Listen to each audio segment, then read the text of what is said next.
Good morning, good afternoon, and good evening, and thanks for stopping by. Our dedicated team will guide you through with the latest updates and theories at Starbase, Texas.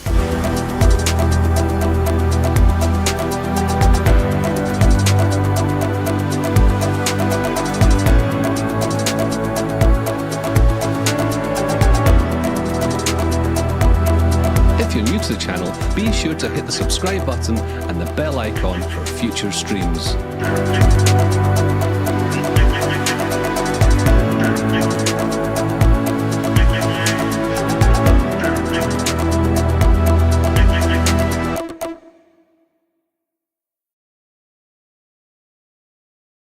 Starbase Weekly, episode 92. My name is Mauricio, and it's going to be a good show today.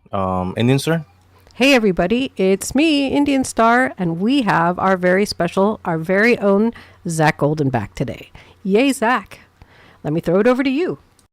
Well, hello everyone. Happy Saturday, and welcome to another Starbase Weekly live stream. It is good to be back. I was gone for about 2 weeks at work, but back again this week and next week.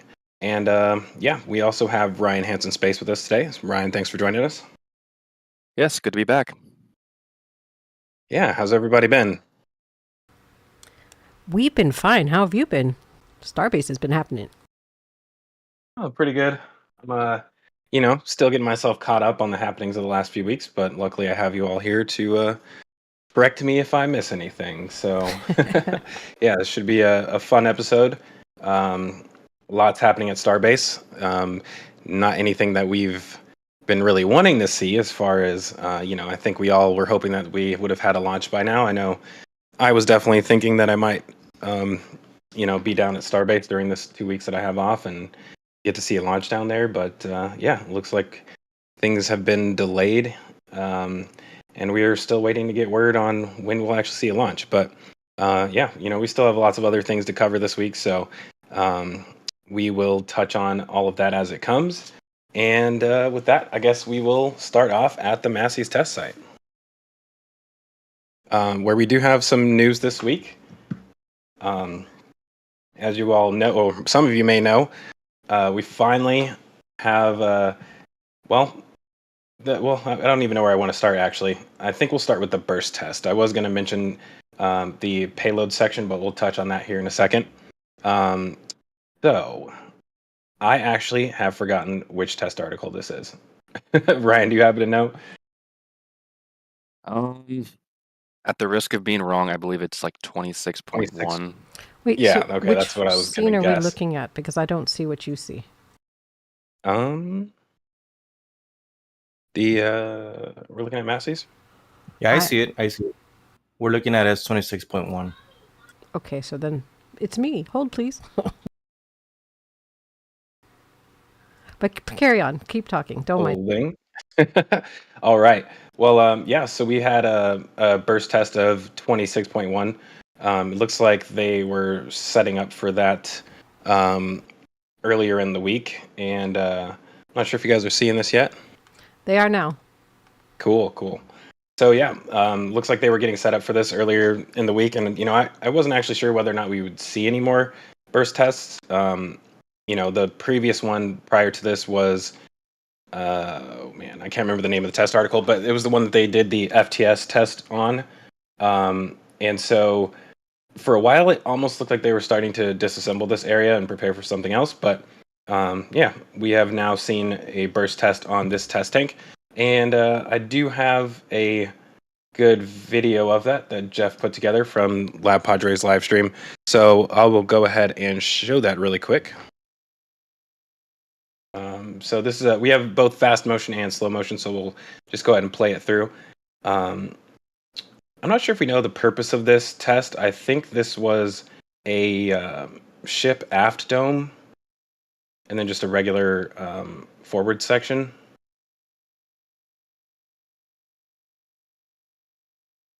But as you guys can tell, this is probably a intentional test to failure. But not really sure why, because they've done these tests in the past, and as far as I know, there wasn't anything necessarily new about this test article. But always interesting to see another test of failure. And this is the slow-mo version, why it looks so jumpy right now.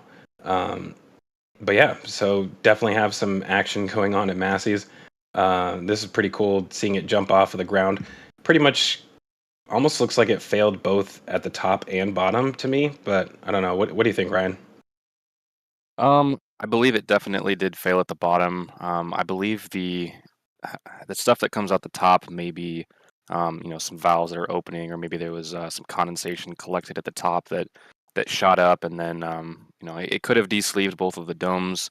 Not quite sure. I guess one thing to note is that SpaceX has figured out a good method for keeping these from going several hundred feet in the air, which is a good thing. So everything stayed low to the ground, and hopefully they got some good data. But it was quite a jump. I don't know if y'all noticed. It went up high, it seemed like. Especially for being like bolted down to the cement or the concrete. Yep, surprised. all that pressure shooting out the bottom would be similar to when SN10 exploded after landing, how it kind of shot the whole sleeve upward. So yeah, always cool to see these tests. I always wonder how much that containment actually works, because it seems like it still goes like all over location. But yeah, I'm sure most of it was still held within that little containment zone that they have set up. Let me go ahead and go. Oops, pressing buttons too quickly. Take us back to that aerial shot. Yeah, so we are now down one less test tank at Masseys. And as soon as they destroyed this one, they actually moved the payload section test article, which we've been waiting for several months now. Actually moved to Masseys last night. So obviously in this picture we're not going to see it here, but currently it is parked next to the nose cone jail test article. I don't know if we can. Well, I think we can still call it the nose cone jail because this is still part of the nose cone or payload section. But yeah, it looks like they are finally ready to do testing on that, which is exciting. Obviously, it doesn't really apply to the upcoming launch because Ship 25 does not have well, it does, but it does have a payload section, but it has been welded shut. So this will apply more to Ship 28 now that 27 is gone. So Ship 25 and Ship 26 do not have payload sections. So that's kind of just SpaceX preparing for future launches, which is good that they're ahead of schedule on testing instead of doing it after the fact like they did with the actual nose cone test. So be interesting to see how that payload section does when it finally is tested on the structure. But as of right now, they have not lifted it onto that yet. So we'll be waiting for that to happen over the coming week. Let's see, what else do we have at Masseys, which is not shown here? I think we have some good ground images because Ship 29 has also moved to Masseys over the past week. So let me go ahead and show that. So this is Ship 29 chilling over at Masseys right now, preparing for its first set of cryo tests. And I saw this one when it rolled out, and it's really nice how clean Ship 29 looks in comparison to most of the ships that have came before it. Even, Ship 28. I thought Ship 28 looked good when it first rolled out, but since then we've seen them remove a lot of the tiles from Ship 28, and so I would say right now 29 kind of looks the cleanest out of all the ships that we've seen so far. And this was actually rolled out on the Puckshucker test stand. I was trying to think of a different word for it. But yeah, so the mobile test stand essentially. So I think on previous tests with Ship 28, the first time it rolled out, it was on the transport stand, and then it came back out on. Actually, wait, was that a different ship that came back out on this the first time? The 28? I think I'm getting them mixed up. So 28 came out on this, and that was 26 or 27 that was on the regular transport stand.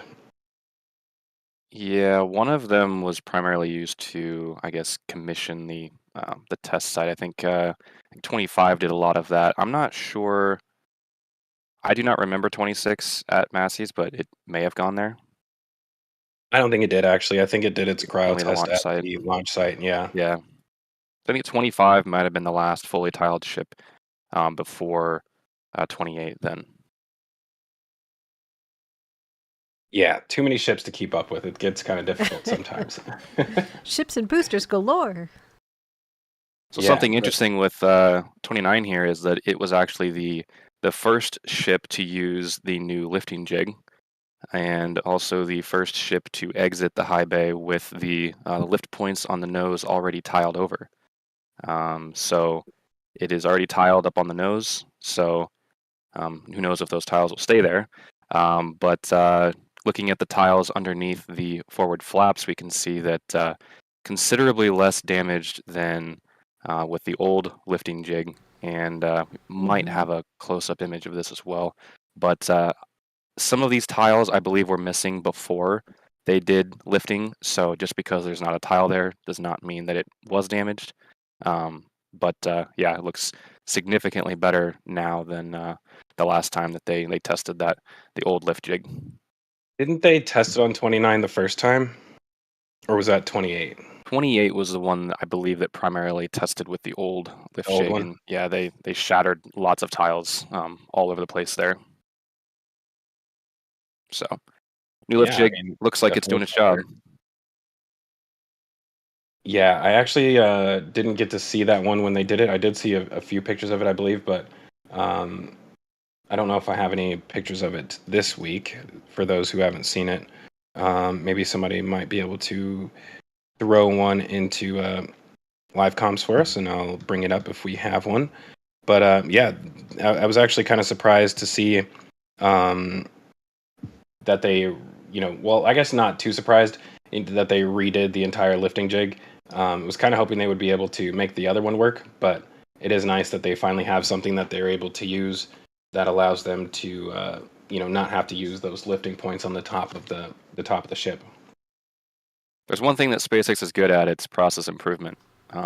We see it all the time that they'll throw out an idea for something, and it may or may not work, and maybe a couple weeks later an amended design shows up, and that was the case with the lifting jigs, which it's a good thing too, because tile work is probably not fun, and I'm assuming they don't want to damage tiles every time that they go to move one of these from one stand to another. Yeah, for sure. Let me get us back over to those aerials. Let's see here. I like how clean it is. It's shiny. Yeah, you can definitely tell the tiles are much cleaner on these newer ships. They've figured out a lot more tolerances and manufacturability on them. Yeah, I mean, literally the entire ship looks way cleaner than 28 does. I mean, I don't really see any missing tiles other than there's a few down here that I saw, and I don't know what's going on over here. There's one right there. I really can't really see this. Yeah, that's the attachment point for some of the internal structures. There's not a cover on that back side anymore. I believe they may add one after the fact, but that might be a question for Jax or one of the Ringwatchers. I honestly have not looked too closely at a lot of these newer ships. I've been far too busy. What? You too busy?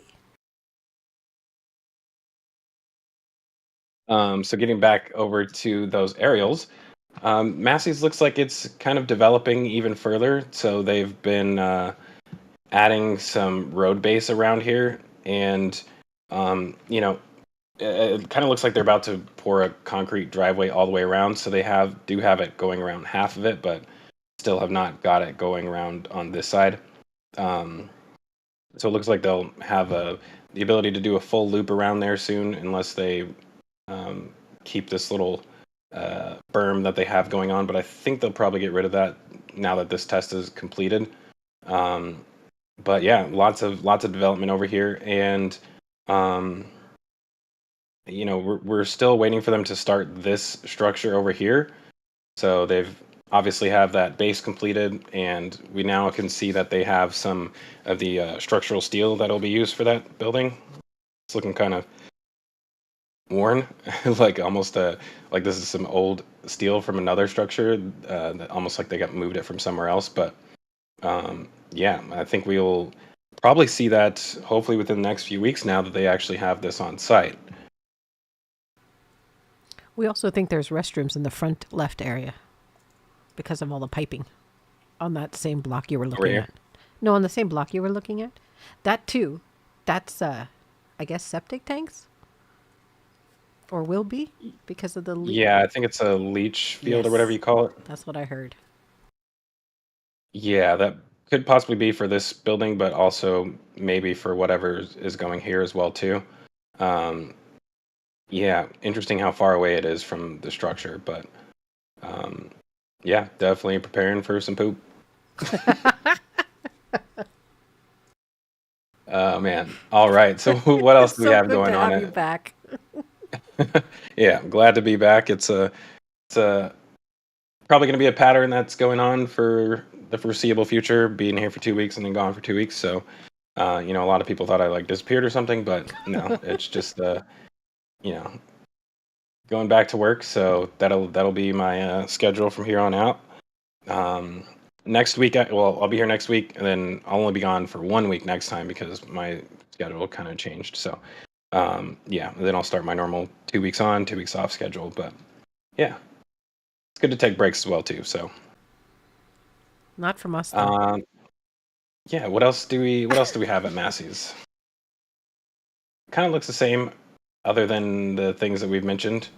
It is pretty much the same, other than the things you've mentioned. Yeah. Well, unless we have some questions from Masseys, then I guess we will move over to Sanchez. We have a couple of questions, and we have some amazing donations. Our newest flight supporter, we want to Audrey White Stewart. She's now a flight supporter and Tran, who donated $100. You cut out a little bit there. Sorry about that. We also want to thank Jay Tran, who donated $100 and says, "Welcome back, Zach." Jim Cavett donated $5 and says, "Great to see you back, CSI Zach." And then with regards to the questions, there was a question that says, Jay wants to know, can or will they use the new jigs at Masseys or suborbital pads? I guess we're talking about the ones from the Sanchez site. They're talking about the lift jigs, maybe. I think lift jigs. Yeah. Well, I don't really think there's a need to use them at Masseys, because they have this stand over here. So right now, they don't really need to lift anything.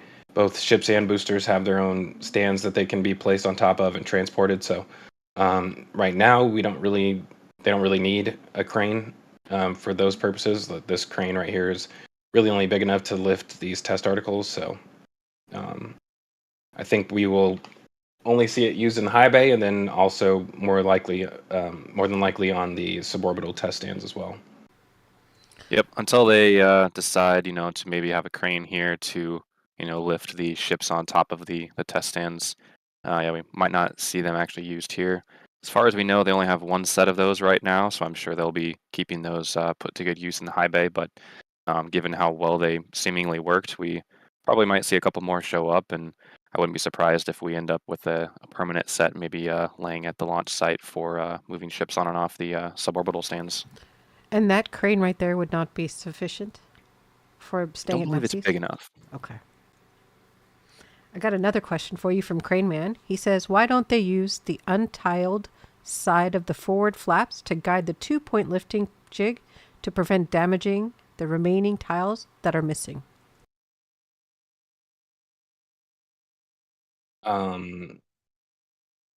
Wait, can you say that again?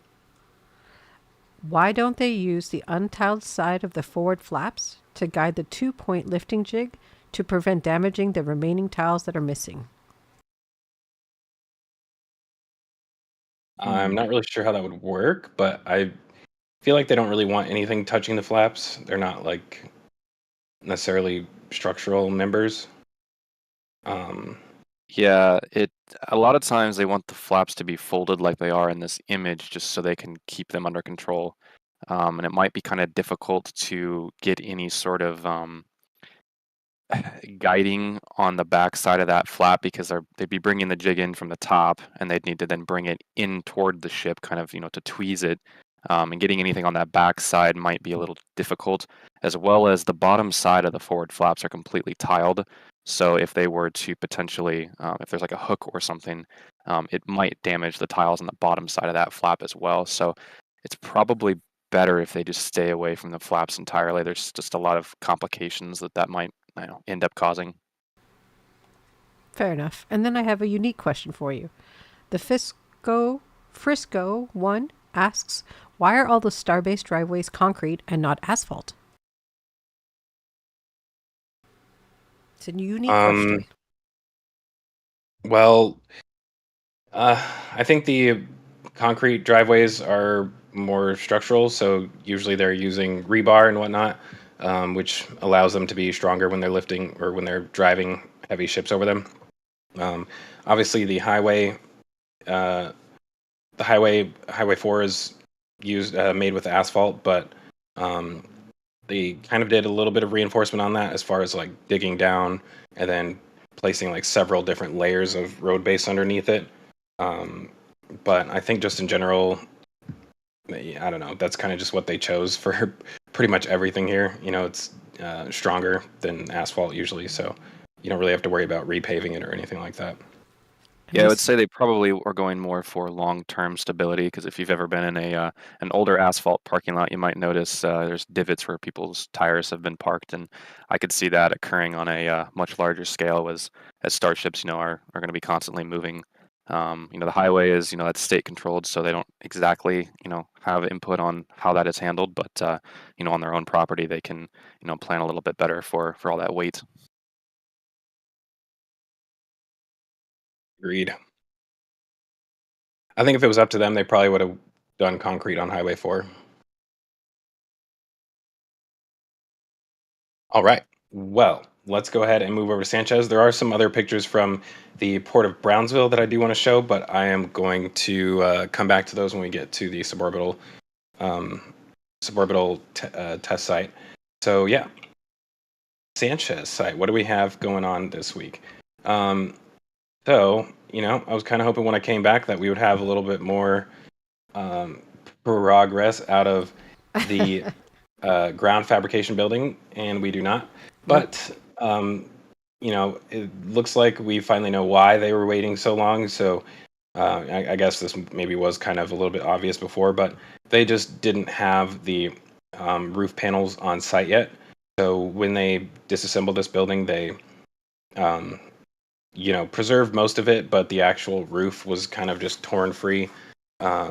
And all of the structural steel that makes up the rest of the building was kept. But now it looks like they have received all of the roof paneling, and it's currently sitting inside of the building. So, yeah, maybe we'll start to see them put the paneling on this building here soon.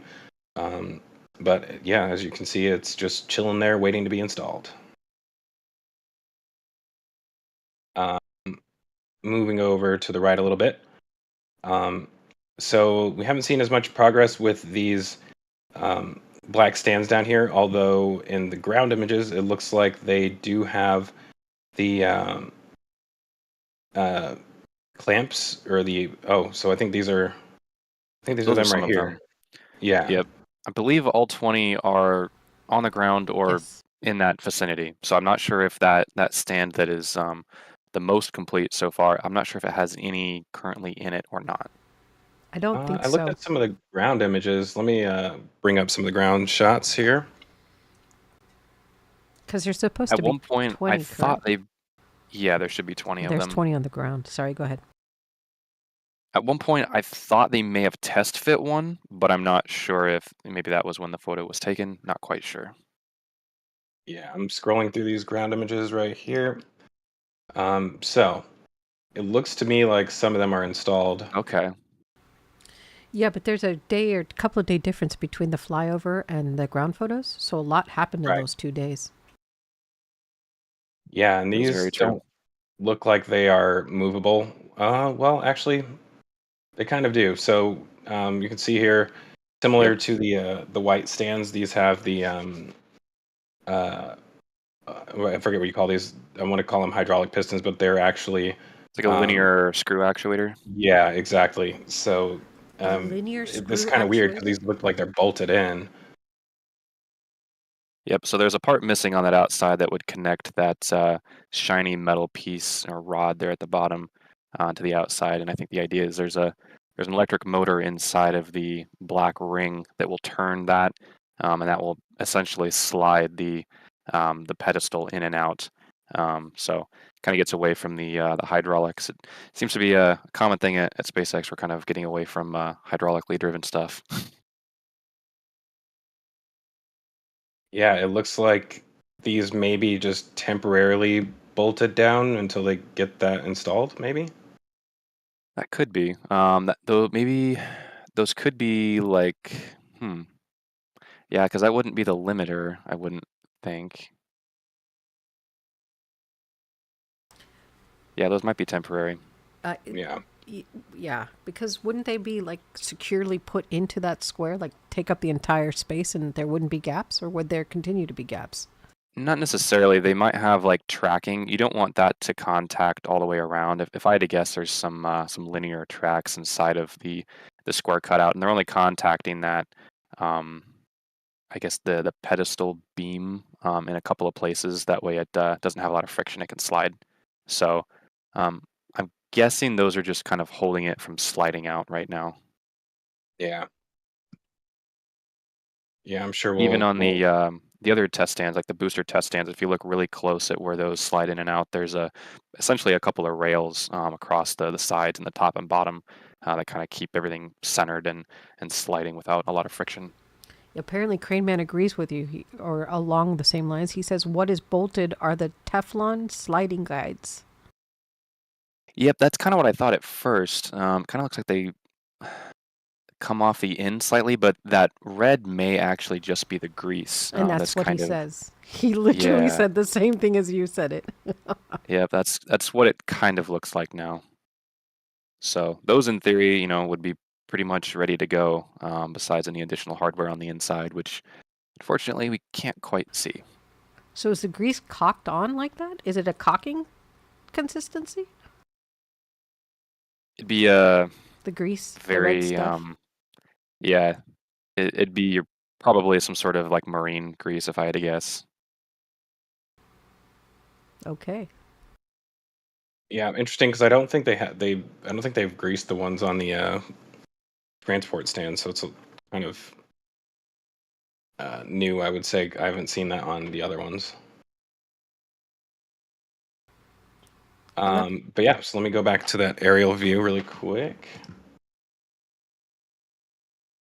So yeah, these ones are coming along pretty fast, I guess. They don't seem to be in a huge rush for them, and as of right now, we can't save 100% what these are for. My theory is still, um, I'm still sticking to my theory about these possibly being for static fire test stands because really I just can't think of any other option for them. Um, you know, Now that we know for sure that these are for the white ones are for engine install stands, um, these larger ones can't really think of anything else that they would be used for, and I still to this day have not seen any other good ideas for it. So I don't know if you guys have heard any theories over the last few weeks. Yeah, they're a bit puzzling. I think the interesting thing is that the white ones only have 10 arms on them, and if they are indeed used for engine installation, that would imply that 10 is enough to hold, an empty booster. So requiring 20 would imply that there would be additional load placed on the system, whether that be for static fire thrusting or potentially a structure stand, which I feel like we probably have enough, of those already. These are a little puzzling. I feel like 20 might be a bit overkill for a transport stand, but we have seen transport stands for the ships especially evolve over time, and these could just be some beefed up transport stands, but um, I'm tending to go away from that and think that there's something a little bit more structural involved with whatever these are going to be used for. So high loads potentially. So Yeah, I'm excited for these. What was that, Andy? I was wondering, could they have dual use, not only a transport stand, but also for the testing, or for putting in engines and things like that? So the 21 would allow you to put engines on the outside. The 10 one would allow you to put that middle, and booster the middle section of Raptors. Mm, I don't know. I feel like these ones with the elevator stand that's underneath it, you can do all 33 engines. So Yeah. I mean, and with this, you have access to the sides where you can actually work on the outer 20 engines as far as like shielding and all that stuff goes, or access the pipework and all the plumbing and whatnot. Whereas this one, you have a lot less access to the side. So I don't know. To me, um, I can't really see it being used for like engine install or anything like that. But it's not impossible. It would take up a lot of space inside of the mega bays because you have, I guess, one of these in each bay. You have 1 to 2 turntables in each bay, and then you probably also have a position or two where you can actually bring in a booster on top of a transport stand. So I have a hard time seeing these actually being inside the mega bay just because of how much space they take up. But it's not impossible. Even though in theory they're going to have 3 mega bays, in theory. Well, if and when they do make another mega bay, it'll more than likely be for ships and not for boosters. So, um, yeah, I don't. I think this would just take up too much space in the 2 bays for boosters.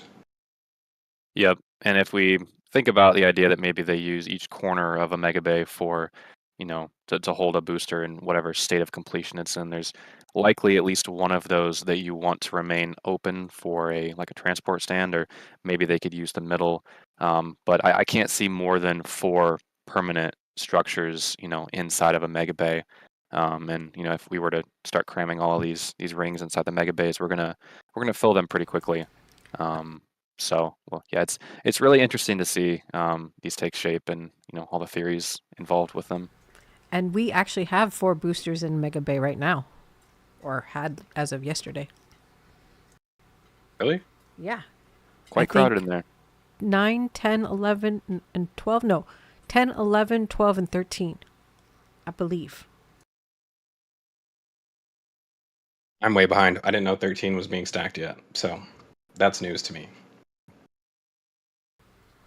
Look at But we me. do have, on the note of like other things that go in there. So outside of here, I don't know if this is a turntable down here. This one looks a little different. Oh, this is our mystery. Some people are saying it's for the nose cone potentially. So that um, one came out of tent 3 area. So it's probably like a jig for the nose cones. That's what we've been putting in our script. And in the previous episode, that's what Starbase Weekly, that's what they were saying, that it's possibly for something to do with the nose cone. mm, If But I had it's to guess, yeah, that looks like they may think about the internals of the nose cone. They've got those jigs that are, holding the inside where the flaps attach. And I wonder if this is a jig that they can put those frames on, and it's like an elevator that would raise up inside the nose cone, so they can weld it to the inside. Because the shape of the irregular shape just seems a little, funny to me, almost as if it was kind of mirroring the internal frames behind the flaps. this almost to me, I guess it's a little too large for it, but almost looks like a jig for holding a downcomer, but for a booster, but maybe not. It does look like that too. I think the hole might be a little too large. Let me get it from a different angle. Yeah, because it did come from the tent 3 area. So, what is tent 3 used for? Just primarily nose cones, right? Yeah. So that's how they came to that conclusion that it might be related to that. But again, we're not sure. I don't think anybody caught it moving, like actually leaving the tent. It So almost looks like the side that's toward the bottom here slides on like a track right there, like the gray part. There's like a track almost. I don't know. Could be nothing. Yeah, Or it'd it be could cool to be see this one from something. the ground when it moves. But I think we've already missed our chance for that, huh? Cool. Well, what else do we have going on at Sanchez? Let's see. Obviously, a few more stairs for the integration tower. I think they made some really good progress with that over the last few weeks, and they may actually. I believe they were lifting another set of stairs last night. I'm not sure. I believe today they actually lifted another set, maybe this morning. Okay. Yeah, I know the crane is busy doing some other things.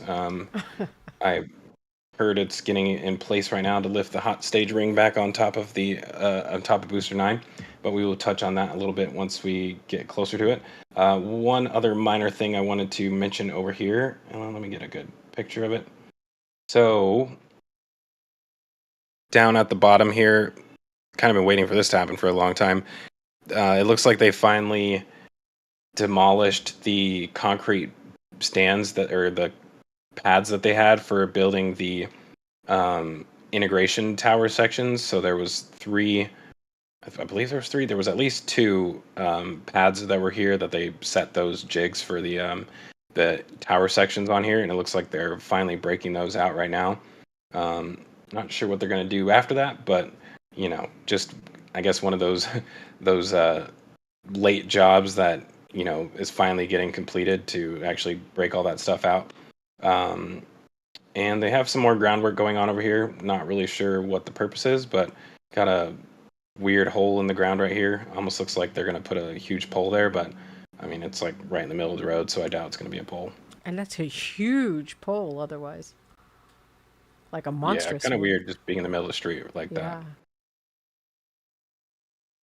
Yeah. So the Let's team was speculating that this area that they're clearing out and doing the groundwork, it could be a good area to expand the rocket garden in the event that they have a lot of ships piling up and boosters. Or do you don't think it's a good spot? I mean, I don't see why not. It's so when they move boosters into the rocket garden, they have to come through this entrance, right? So I mean, that almost is easier than going all the way around to get back there. It's closer. So yeah, I mean, I don't see a reason not to have it there. Um, yeah, it could very well be another uh, pedestals for staging boosters or ships. I guess we will soon find out. The interesting part is they, for a long time, had an actual road going through here. I guess they still kind of do. It's really small now. But yeah, it doesn't seem like they're going to be driving through this area anymore. What happened to it? I could have sworn this was wider here. Am I crazy? No, I think they put that asphalt or road stuff and killed the side road. Well, that makes sense. But you're not crazy, not yet. Look how empty the rocket garden is. That's crazy to me to see that. Yeah, I'm gonna touch on that here in a second. I just noticed this right here. This was the water purification area, and looks like they're setting up a base for something else. I don't know if this is just a recent change over here that I hadn't noticed before, but looks like they may be building something on top of this, like an extension or a more permanent water treatment facility. You actually did notice it when they were breaking it up and pouring the concrete the first time. When they were laying, like, evening out the ground and stuff, that's when you had noticed it. And then in the last 2 weeks, they've paved it. Yeah. Gotcha. All right. Well, I guess moving on to the rocket garden. This is probably the emptiest we've seen it in a long time. It's crazy. Yeah, we're down to the Outcasts, Ship 20 and Booster 4. So right now there are 2 empty spots for boosters and 2 empty spots for ships. So yeah, I mean they're moving forward with all of their testing and whatnot, and engine install on Ship 28. So got some clear space over here. It almost looked like they were running out for a while, but now they're in full swing with all the other processes that they're doing with the ships and boosters. So that's kind of exciting to see. I think, as Andy was saying, there's 2 boosters or 3 boosters, maybe 4 in the Mega Bay. So that's really exciting, being able to actually keep them in there instead of holding them out here while they're waiting to work on them. So the more permanent workstations they have, the better. And this is what I was looking for over here. Oops. Okay, that was not what I wanted to do. Let me get back to that picture. Wow, okay. And they're putting those maybe I can show from here. doors on Mega Bay too. I mean, High Bay. Well, before you leave the rocket garden, there's a shot of Booster 4 that I captured yesterday, and that thing looks ugly. Yeah, I wouldn't be surprised if they scrapped it. Yeah, let me go ahead and pull up that ground image. Mauricio, I've never heard you call that anything ugly.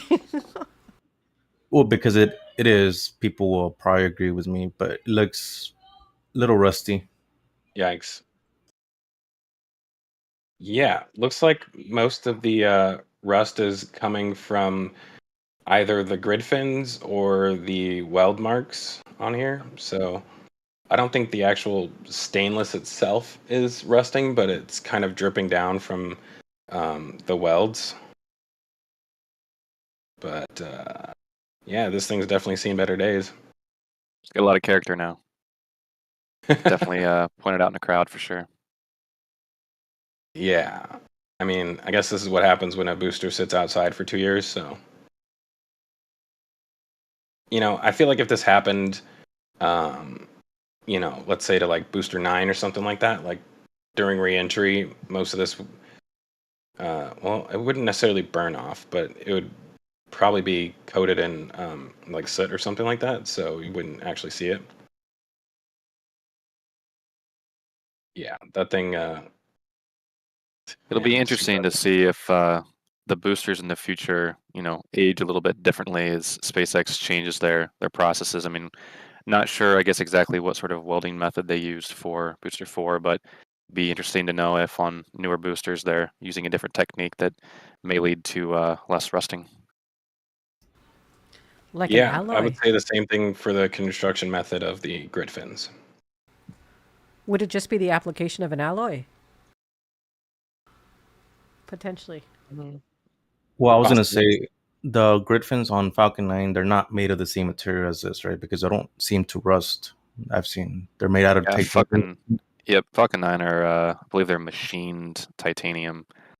So yeah, the grid fins I think they're regular steel, I think, at least booster 4s here, that have just been kind of welded together. So they're not machined. So very, very large.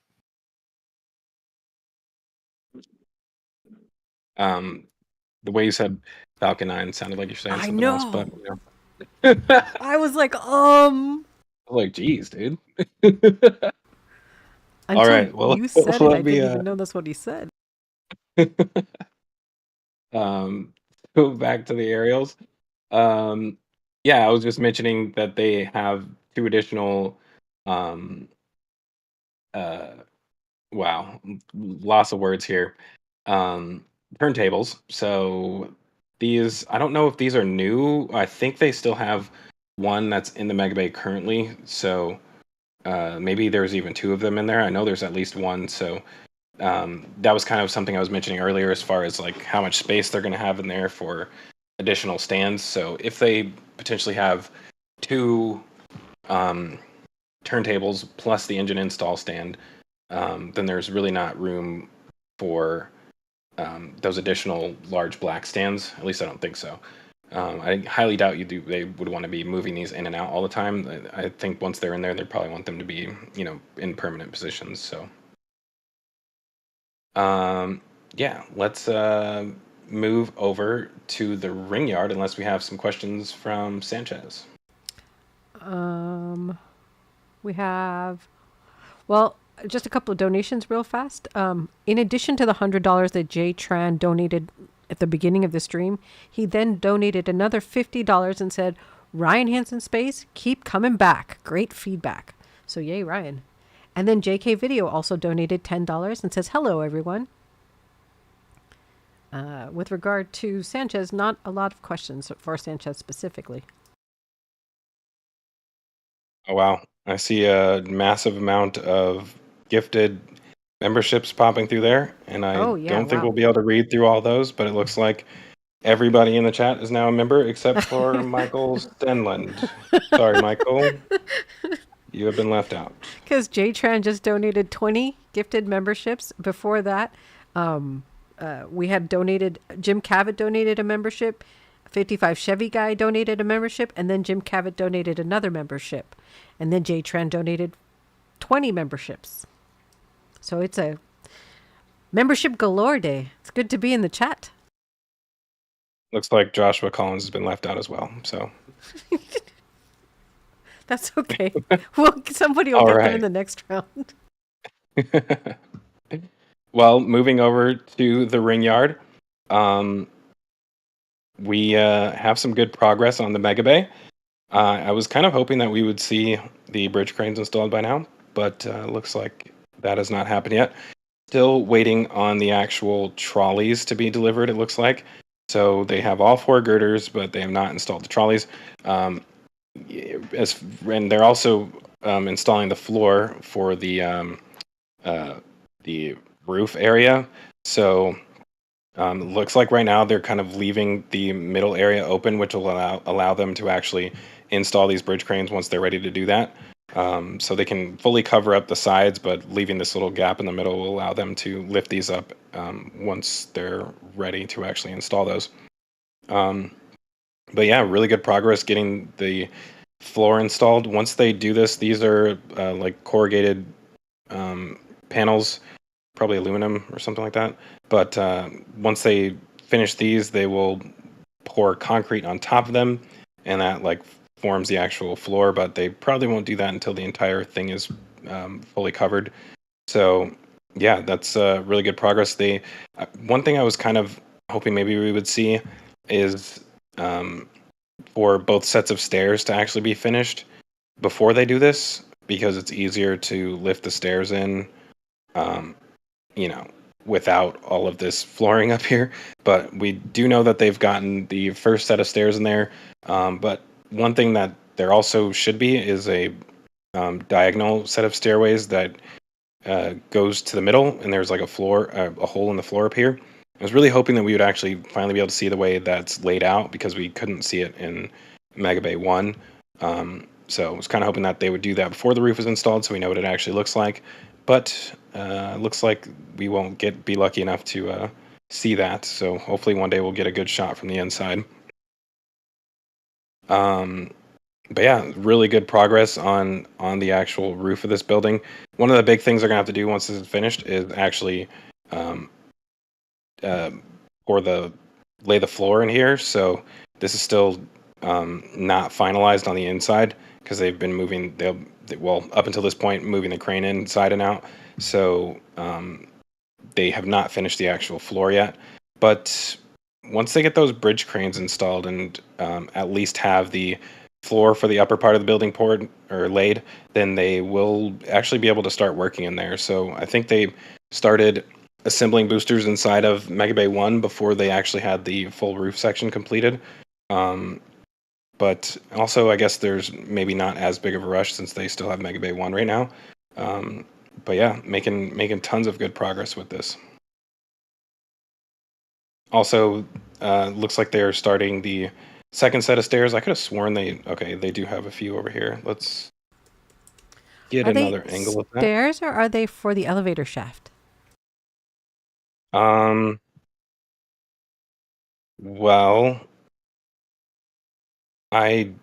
hold on, let me get a better angle of that. I don't think they need a actual shaft for the elevator No? because it'll be similar to the one on the outside. It's just mounted against one of the structural supports, so it's not like an actual physical shaft. So I think these are just the frames for the actual stairs, and I don't see. Try and get one more angle of this. I don't have We have it down as elevator shafts on our from the RGV production team, and Dave said that those are elevator shafts as well. What happened to the second set of stairs? Did they already install that? They kind of disappeared, so the assumption is yes. Interesting. Yeah, I suppose it could be an elevator shaft. It, in my opinion, is slightly odd just because I don't see why they would need an actual shaft for it because I don't think they did that with the first elevator. But yeah, could very well be an elevator shaft instead. I think up here, yeah, they have more up there and they don't have any stairs in them. So yeah, I guess that would make sense.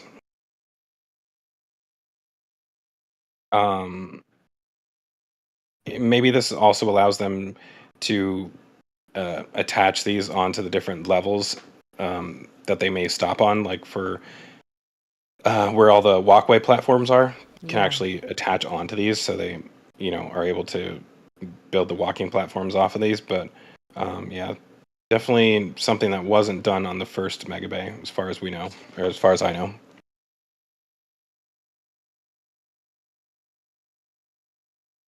So we have some other frames down here, and I can't tell if these are the same as the ones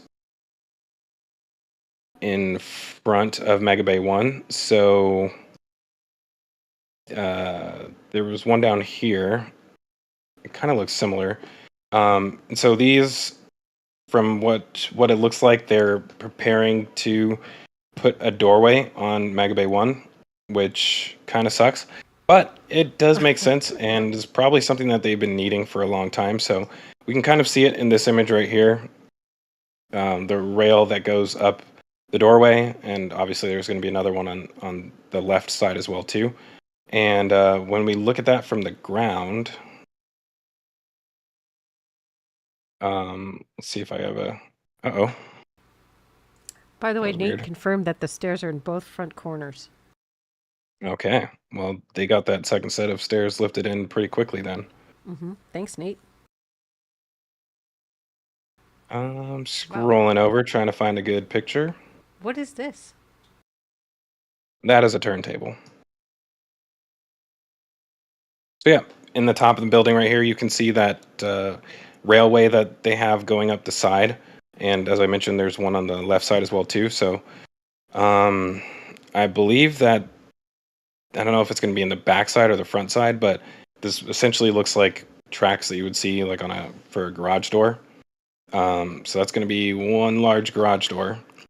If I had to guess, it And might be more of a fabric type door versus a rigid garage door, just because I don't think they would really have enough space to, I guess, store all of that at the top. Plus, you've got the bridge cranes moving across the middle.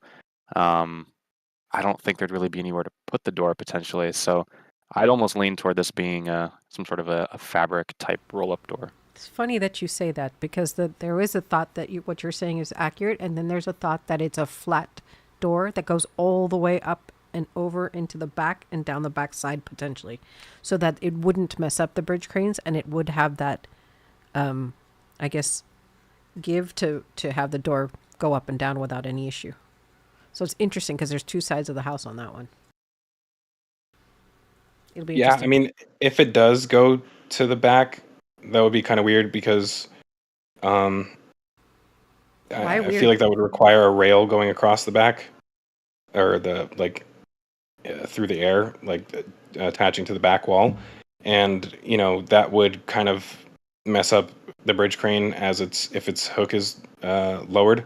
So yeah, I mean, it's going to be interesting. One of the things about this door is that I guess I've just been thinking about this over the last few days, like how this would actually work, and we probably won't see it. Like once it's installed, we probably won't see it open very often, other than when they're actually moving boosters in and out. So when they're actually transporting ring sections in through the bottom, they probably will only lift it up, just 10 to 20 meters high enough to get that ring section through, and we won't even really be able to see it because the Star Factory's in the way. So yeah, I mean, the only time we'll actually see this open all the way is when boosters are moving in and out. Kind of sad. Hopefully, it is a roll up door or a fabric type roll up door, and hopefully, it has some big clear plastic in the middle. So artificial lighting, as well, get some good sunlight in there as well, and maybe we'll be able to see in there a little bit. Yeah, can you guys give me 1 second? Sure. We can talk amongst ourselves. So I suppose the next question would be if High Bay is going to get one as well, and I don't think so, because I think they're going to get rid of High Bay. So why put a door on High Bay if you're going to get rid of it? I think I'm 50-50 on it as well. I mean, they're making good use of High Bay now. It would be nice if they, had 4 of the same structure, but I feel like there might be too much time invested in High Bay 1 to get rid of it, soon. So I don't know. We'll see. I don't know. I expect they'll use this mega bay to test out the door idea, and Yeah. if it works, then they may expand it to other buildings. I am interested. Yeah, I think. Oops, sorry. Sorry, go ahead. No. Please, go ahead. I was going to say the big thing, and this is something I've been wondering for a while, like what they do when it's raining, because, it's a pretty large and tall doorway for water to be coming through when it's raining. Especially on this building, because the wind will actually be moving in that direction. So I think this is not only allows them to keep it dry in there, but also potentially install a large HVAC system to keep that massive space cool, because I'm sure it probably gets pretty hot in there. Well, and they have AC in those buildings, right? We've seen the AC unit. So in theory, if they put a door in, they could air condition and control the temperature in there.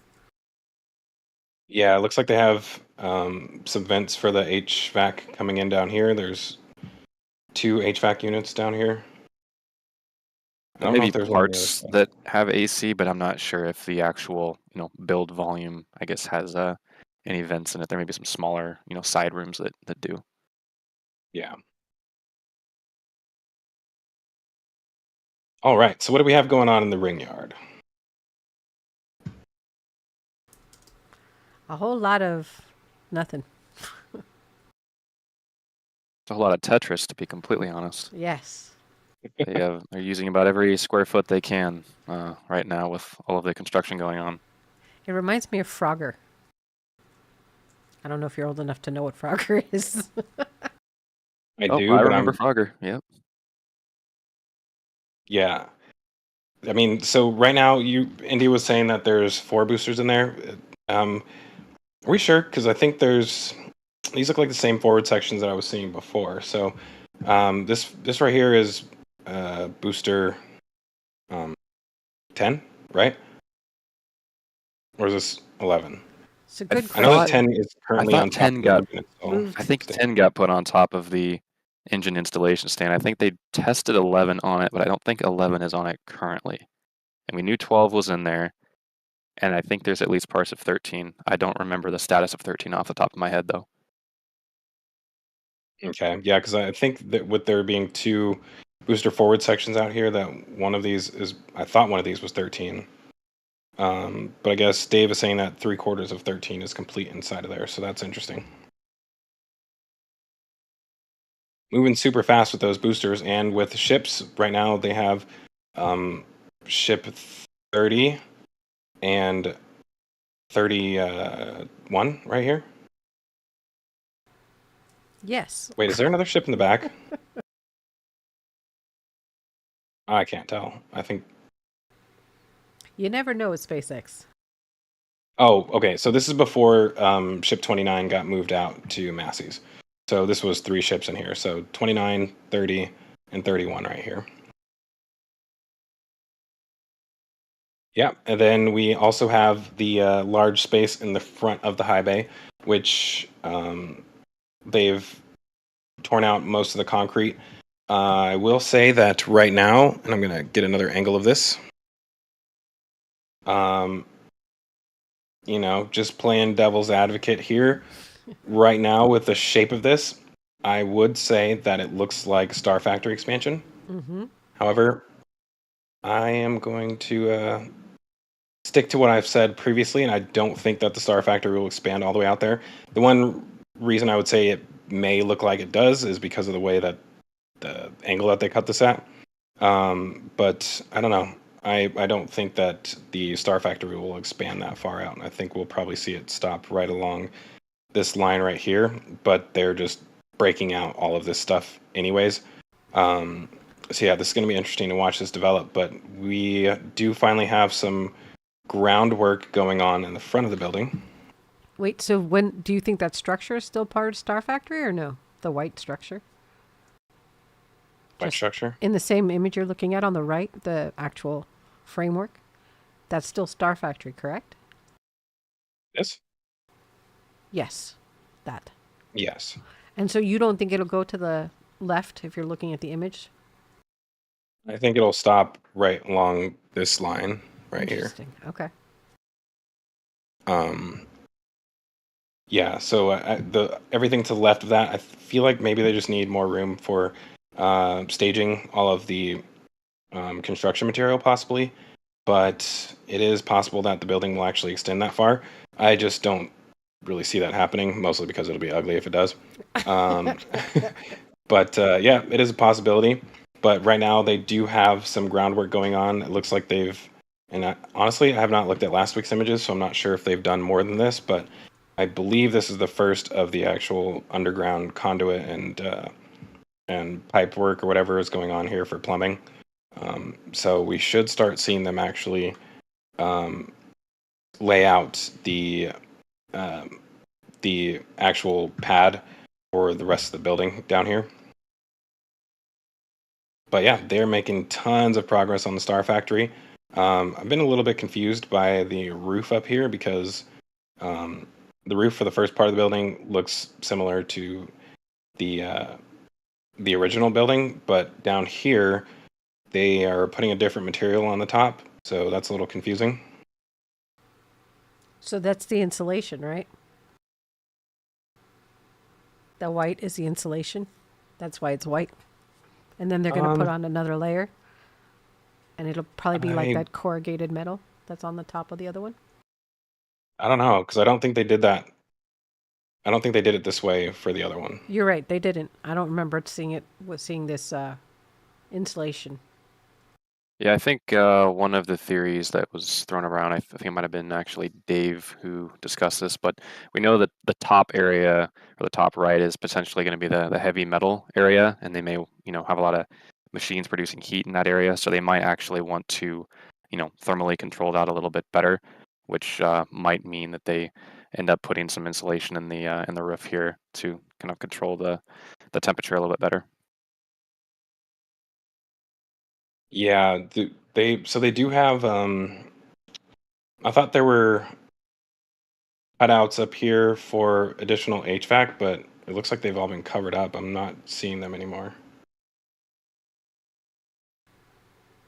So it looks like the process, at least in this portion, is they put down these black panels, which would, in theory, be what you see from the inside. Then on top, they put this white, which appears to be some sort of insulation. It is. And then maybe on top of that, they would put the formed roof itself. Yeah. So it'd be kind of like a sandwich layer. So in various states of completion here. Mm-hmm. And it's a 6-inch foam insulation on the top of that roof. That's the white piece. And then Dave is saying that the membrane will go over that. Interesting. Yeah, curious why they didn't do that with the rest of the building. I think Ryan said it best, because the equipment on this side of the building needs to be heavily air conditioned and cooled, or it gives. Could also be the situation where they didn't think about it with the first edition, and the workers complained about being hot, and so they said, okay, well we'll put in some insulation on the next part. Fair. Well, in that case, hopefully they go back and add it to the other part, but I guess we'll see. And if they were going to complain, you would think they would complain when they were in the tents. So they would have thought about it when they're building the permanent structure. But that's I'm sure it gets pretty hot in there. This building right here, this part has way more HVAC than what was inside of the tents, even though that still looks kind of small to me. But yeah, I'm sure it's a much welcome change from what they had in this building. But let's see. From the ground, we actually have some cool images looking on the inside of it as well, too, which I like to show. So I'm going to try and find some of those really quick.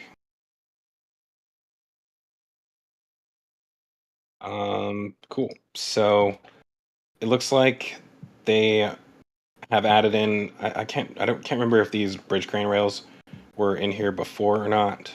I think these may have recently been added, but I'm not sure. They weren't in there fully. The whole line wasn't there. They finished the line recently. Okay. Yeah, it's weird the way that they're doing this section of the building. So this is something I've noticed before, both on this edge and over here. It almost seems like the bridge crane is not going to go all the way across, but I doubt that's what the end product will look like. So, I mean, they do have this little, these pieces extending out the side where the bridge crane rails sit on top of. And I don't know. On these, it doesn't look like obviously they don't have those extending off, but it's not like those can't be added later. I'm pretty sure that's kind of similar to what they did on the other pieces on the inside. But yeah, weird layout that they have going on so far. I'm not sure why they just didn't have this same rail going all the way across, but yeah, this is a really cool structure though. Just like absolutely massive how big this thing is. And I think, yeah, okay, this is a look inside one of the doors. So it looks like they've yet to add the rails on this side as well too. But it is coming along. Don't think we'll be able to see much inside of there once it's complete, other than when these doors are open. But yeah, this is a really awesome building. And I'm also surprised on the backside that they haven't taken this wall down, because I think this is the wall that goes into the first part of the Star Factory. If I'm looking at it from the right angle, I think that's what this is. And we have another image over here. Is this the first ring section inside of the building? Could be. It's the first photo of a ring section inside the building. I asked Jack about this, and he wasn't aware of anything being inside of there until I showed him this image. So this might be the first time we see the phase 2 being used. Maybe May have run out of room in the Ringyard and just decided to throw it in there. Or they're just testing to see if their holes are big enough between the wall slats. Yeah, I mean, with the Ringyard mostly being deleted right now, I guess it makes sense that they would need extra space. And maybe they're not actually working on this right now, but it is finished enough in here for them to actually use it for storage. So that would make sense. All right. Well, what else do we have going on here? I think we may be able to move away from the Star Factory because there's not a ton to talk about here. I mean, I guess we can mention this plot. The court case for this is coming up in December now. Yep. I think Dave said. December. That's what we're anticipating. So still going to be a while before we actually see them able to extend into this part of the plot right here. But fingers crossed they'll actually get permission to do that. We will have to wait and see. And one of those, well, never mind. I was going to say one of the porta potties broke because you can see the blue on the land. If you What? The porta potties, you see them lining up that land, that parcel of land next to the black truck. Right side Oh, of the green right here. lot. Yeah, You and zoom then one in, of them yeah. burst because you can see the blue. Oh, that's lovely. Probably smells great.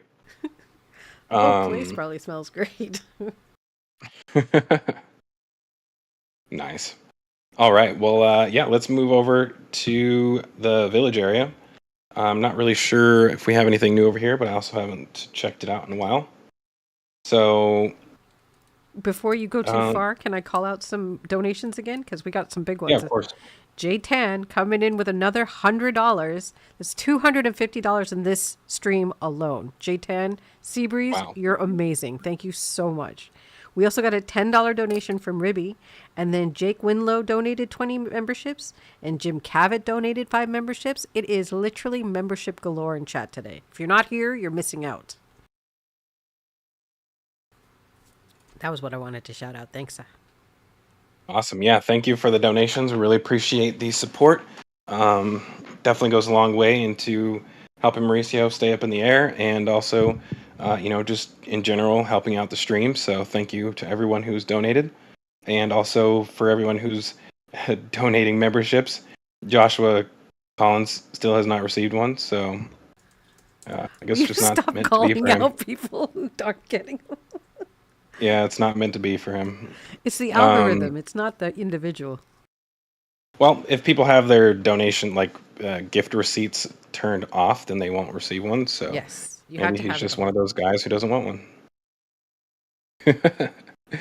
All right. Well, what else do we have going on in the village here? Not much. They obviously have finished this building and got some storage going on outside of it. We were thinking that this was going to be some sort of dining hall or well, yeah, that's kind of what I was thinking, dining hall or rec center or something like that.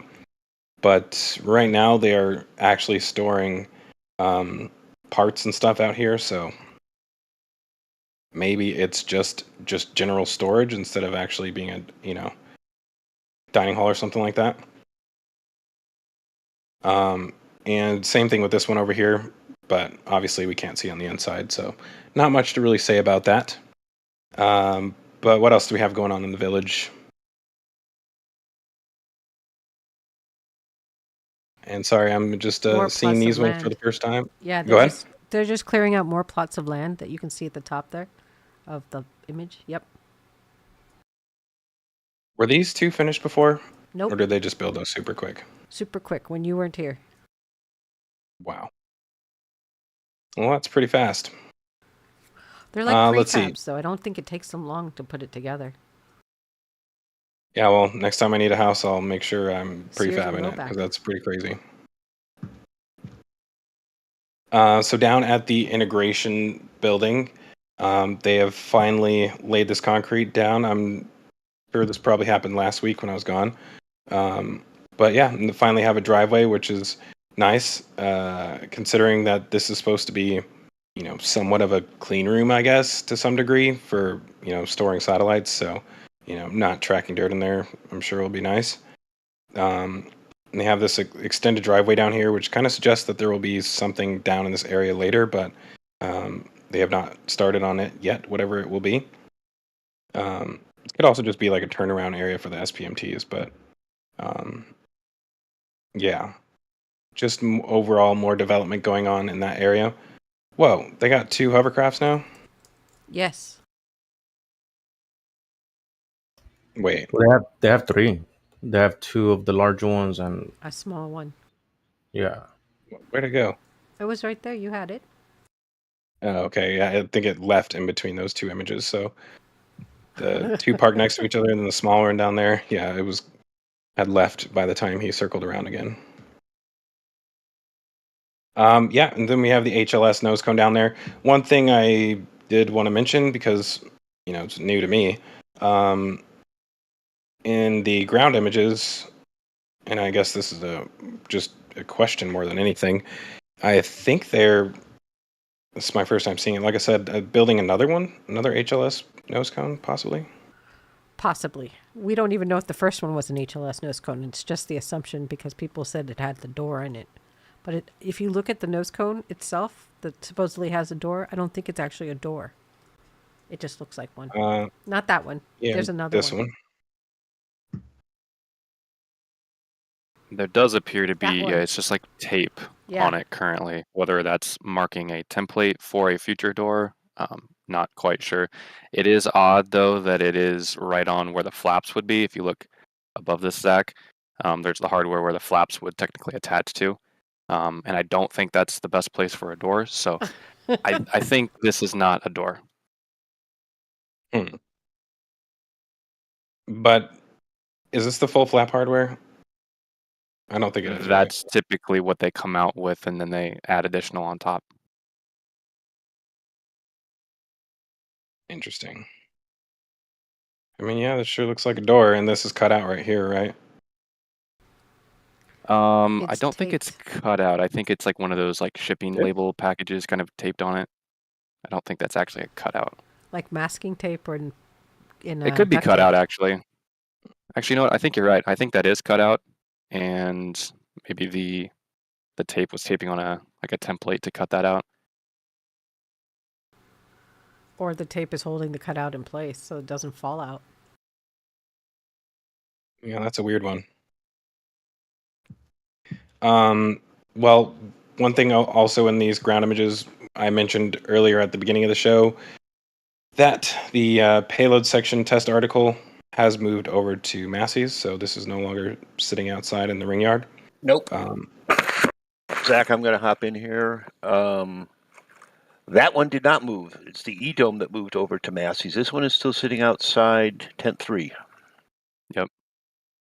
Okay. Well, I guess I was wrong about that one. Which, let's see, hold on.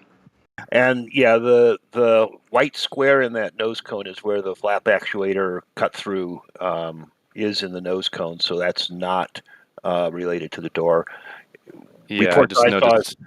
There are patches like this on both sides. It looks like somebody had taped a piece of plastic or something over the openings where the flaps were, and it came off and the tape stayed behind, and it just looks like a door.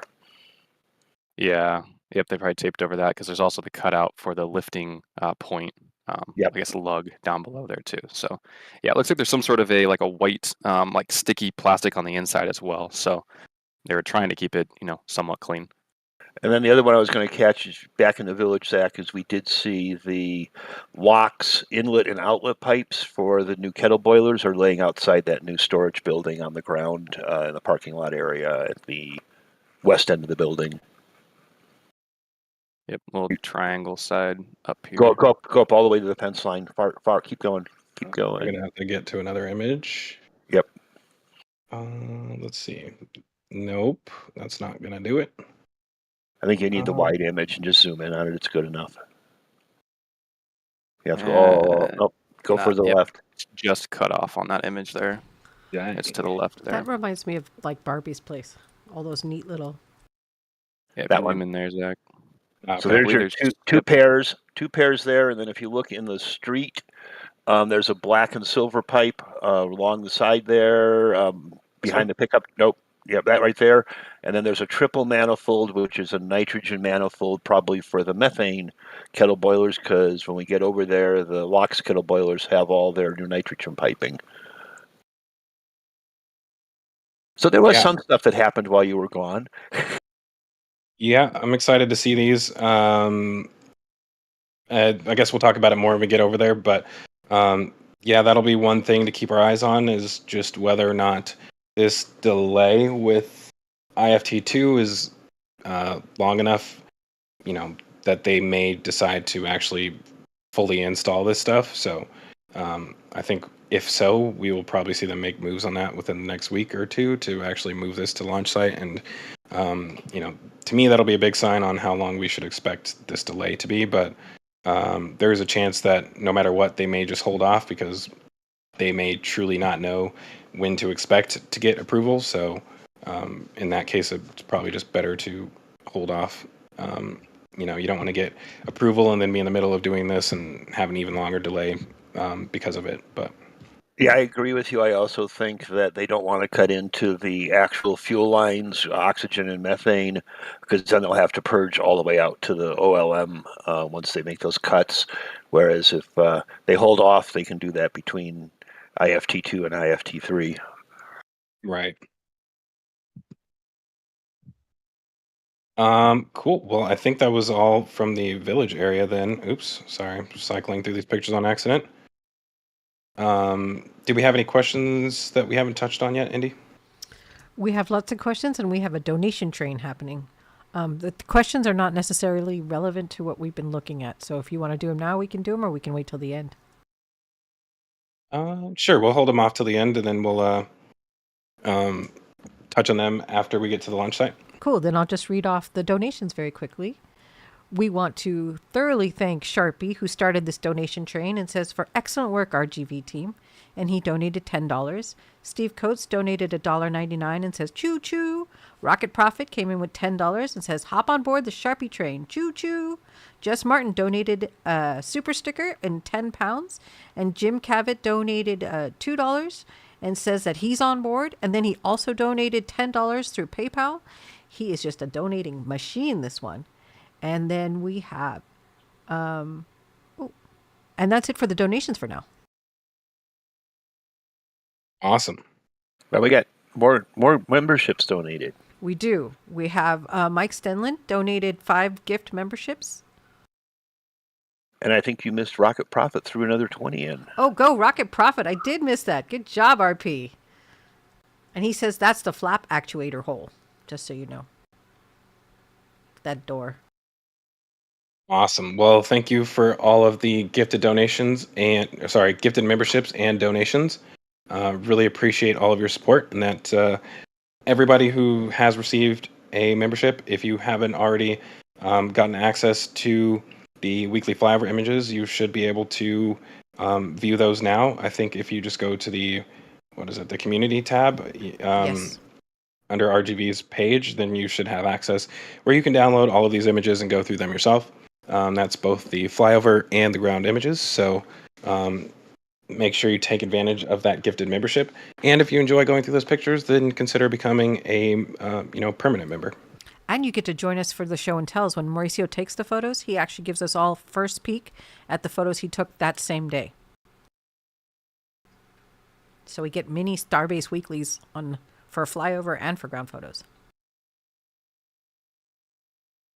Awesome. Well, moving on, we are now at the suborbital launch site, and they have been making some good progress getting this additional groundwork done. So you can see that this retaining wall has been finished, and they have been laying down layers of dirt. And so this is the first layer of that wall, which is a little bit shorter than the stuff going on the side. Looks like the dirt is pretty much all the way up to the top of that wall. And it looks like they're starting to make their way down in this direction.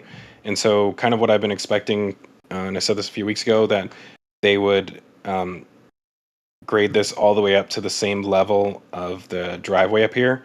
And so that should allow SPMTs to be able to move through there. And I'm still going to stick to what I said and hope that we're going to see another test stand over here, more than likely for boosters. And, with the way that they're building up this ground here, I don't know. In my opinion, that's kind of an indication of what we might see there. And, there is a possibility that they would be able to build a test stand here while continuing to operate this suborbital fuel farm. But I think it would also be interesting to actually see them put transfer lines from the main fuel farm for the orbital site and send those all the way down here. So they're just using one storage, cryo storage for the entire site. So that'll be interesting. And they are doing some interesting stuff over there, which I'm just going to go ahead and show right now. So they begun to cut up the concrete down in this area. And so this is in front of where those new tanks will be stored. So kind of interesting. Not really sure what they're going to do here. But one thing we may be expecting is, additional offloading location for the cryo tankers. So if they want to put some like underground pipes here for that offload station, that would make sense while they're cutting this up. But another possibility could be cutting this up so they can create an extended berm. So if they put a berm here, they probably want access to the dirt layer underneath instead of, putting the dirt on top of concrete. So I think that may be a possibility of what we're seeing here. However, it doesn't look wide enough for that because this berm is like pretty wide down here. But they may not need it to be quite as large as this one, being way down here in this area. So just a possibility. But on the note of these tanks down here, Mauricio got some good images of the port of Brownsville this week. So, I was looking through those images and I was like, what is he looking for here? But I guess in these images from the port of Brownsville, oops, there I go, pushing buttons too fast again. So, near there's an area down here where they're storing windmill blades. And just near those, you can see these 3 tanks down here. Which I guess, not sure where these came from, but I guess these are new to this area. So more than likely, these are for Starbase. Kind of a coincidence for these to be here and not be for anything other than Starbase. So this would be 3 tanks that are destined for the new extension to the orbital tank farm. And I think we would probably see a bunch more coming down here. So there's 9 spots for new tanks. And to tell you the truth, like these are a lot smaller than what I was expecting because of how large the actual pedestals for the new tanks are. So there is a possibility we could see multiple different sizes of tanks. And there's also a possibility that we're actually going to see more tanks at the Masseys site as well too, because they do have room to expand. In particular, down on this side, it kind of looks like they have room for 2 additional tanks right here, even though these are currently piped into these temporary tanks down here. But kind of expecting that we may see them extend this and add additional storage here. So that's one thing to keep our eyes out on. But yeah, so these are possibly the first tanks for that extension of the orbital farm. And probably won't see these move until after IFT2. But at least they're on site and they'll be ready for them to start installing here soon. I mean, honestly, with this, like, they don't necessarily need to actually fully connect them. So if they wanted to, they could potentially just bring these to the launch site and actually, place them, kind of like they did with this one. So this one they brought in, but they haven't actually, connected any of the pipework or whatever. So it is possible that we may see them arrive early, again, depending on whether or not there's going to be a longer delay than we were expecting for the next integrated flight test. So I don't know, Ryan, do you have any ideas what else this little cutout down here could be used for? Or Dave? I think one of my first ideas was if the ends of the tanks hang over far enough that maybe they want the feed to the farm on this end versus the other end of the tanks, which might be a little bit of a departure from the current system. So I'm not quite sure on that yet. I do agree it does seem too small to be, for a berm that we've seen, to the right. Maybe they want a different design for the berm, maybe one that's not as tall, given that they really just need to protect the tops of the tanks. Um, it definitely looks like it's related to the tanks, considering the lengthwise it covers about the width that would be required or filled by those tanks. So it's definitely something to do with the tanks. Main thing with the berm would be the road to move boosters and ships is going to get pretty small here toward that bottom left corner if that hangs over any further. So yeah, might want to keep an eye out for that and see what they end up doing here. Yeah, I mean, when you look at it from this angle, it kind of looks like they're like they'll be extending this, or maybe even breaking this out and putting like a little more of a mini berm. Yeah, I'd agree.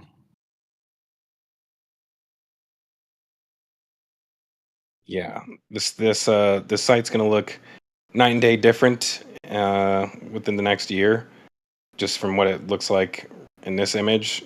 I mean, this is just such a large tank farm right now, compared to when they originally built it without even just these methane tanks here. Like, it's just looks completely different. I'm still interested to see what they end up doing in this area, if they end up removing these tanks completely once all the rest of these are installed, or if they just kind of keep these here and stop using them.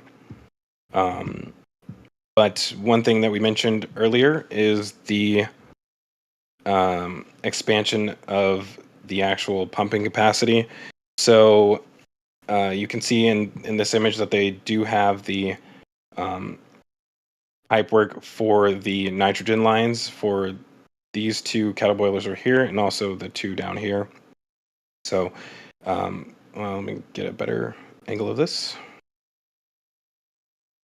So on the back side right here, you can see that this is where the nitrogen comes in on the bottom. So all they have to do down here is extend off of this pipe and connect to these on the bottom.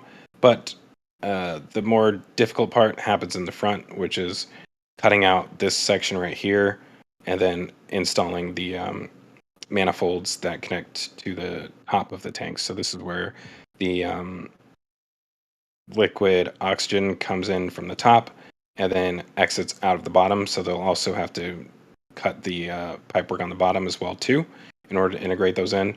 And then one thing which will be even more interesting is to see how they'll incorporate these ones, because they're obviously not in line with the other 6 tanks. So this will be interesting to see how they end up connecting these.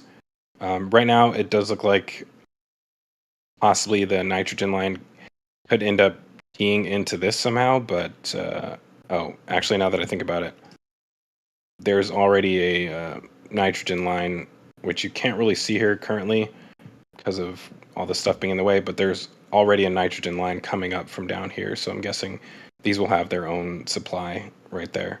But the liquid oxygen supply is going to be the interesting part, how that reaches these tanks.